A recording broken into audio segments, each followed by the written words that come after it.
Hey everybody, this is Eric here with Legacy of the Gun. I am at the 2026 Baltimore Antique Arms Show.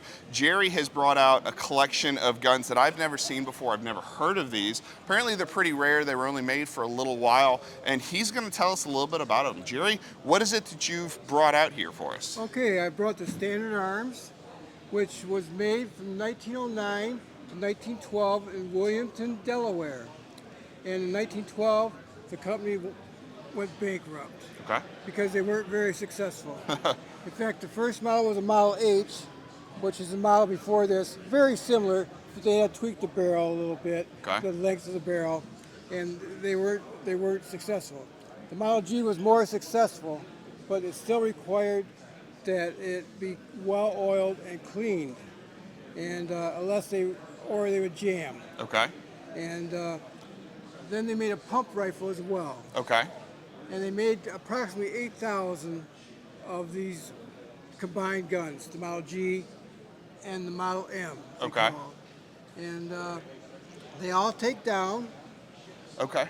So all models, regardless, break down. Yeah. Really? Okay. Yep. You'd basically put a bullet right in there. Okay. Right behind the trigger guard. Push it in, and then it would break down apart. Very simple, Yeah. simple breakdown. Yep. Now you were telling me earlier, so this model, was this the Model G you said over Yes. here?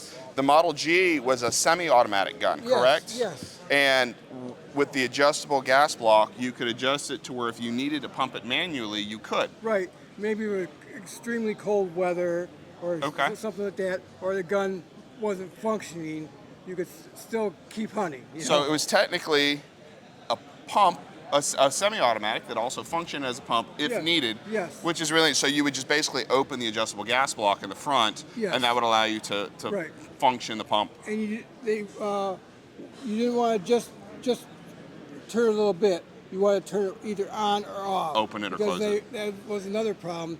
They would give you a problem. They were finicky. Yes. Yeah. Yes, very. And so these were pump only. There was no semi-automatic, right? And I also noticed, which is kind of what caught my attention, they all have these absolutely gorgeous cast forends. Right. Was that typical? Was that on a deluxe model?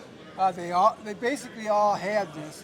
There were some Model Gs that I have with a wooden forend. Okay. Then they made a camp rifle, which was basically a 50-70 smoothbore shell. Wow. And those are very rare, but they are around. And the reason I started collecting these was because of this forend. I like the moose in that. I agree. And over here, you have the mountain lion. And there's pine cones on them and some pine boughs and that. So they're quite attractive. They're surprisingly ornate for what they are. And you and I were talking earlier, and we mentioned that these came around, early 1900s. Well, you're kind of in that Art Deco era with construction, and these are almost Art Deco-esque. Even though they're kind of wilderness, they still have that feel to them, which I think is really neat. They're definitely beautiful guns. They look like a conglomeration almost between a BAR with the top, a Remington, and who knows, you throw a couple other things in there. They're definitely unique. How long have you been collecting them? Probably about 25 years. Have you really? Yeah. How many are in your collection? 15. Do you? Yeah, wow. Yeah. And you said how many did they make in total? About 8,000. 8,000 guns. So that's not a lot, but I do see you've got a couple really low serial number guns over here too. This one is number 187. Wow. And it has a 25-inch barrel, which initially they had the Model H. Okay. 25-inch barrel. Then they shortened them all to about 22 inches. This is 22 inches, and these are 22 inches. I think what's really interesting is I'm from Michigan, and I go to the Henry Ford Museum in Dearborn. Have you ever heard of that? Yeah, of course. Okay. And they got a section where it's all Henry Ford's personal effects. Sure. And they happen to have a standard Model G, highly engraved. Really? That was Henry Ford's. Really? So I'm thinking of all the guns that he could have bought, he bought a Standard Arms. He must have been attracted to that forearm as well. Just like yeah, absolutely. Well, this is a really very interesting display. Like I said, it's a gun that I'd never heard of, which I'm not surprised. Like I said, they didn't make a whole lot of them, and you just don't see them around. And I'm sure the ones that are out there are in collections, and they're probably not being used for multiple reasons. But thank you so much, All right, thank you. Jerry, for Thank bringing you. this out.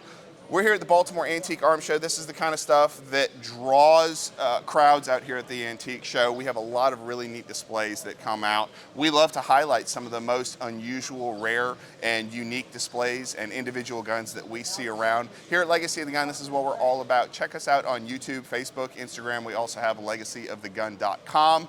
And thank you again. Thank you. And we will see you guys in our next video.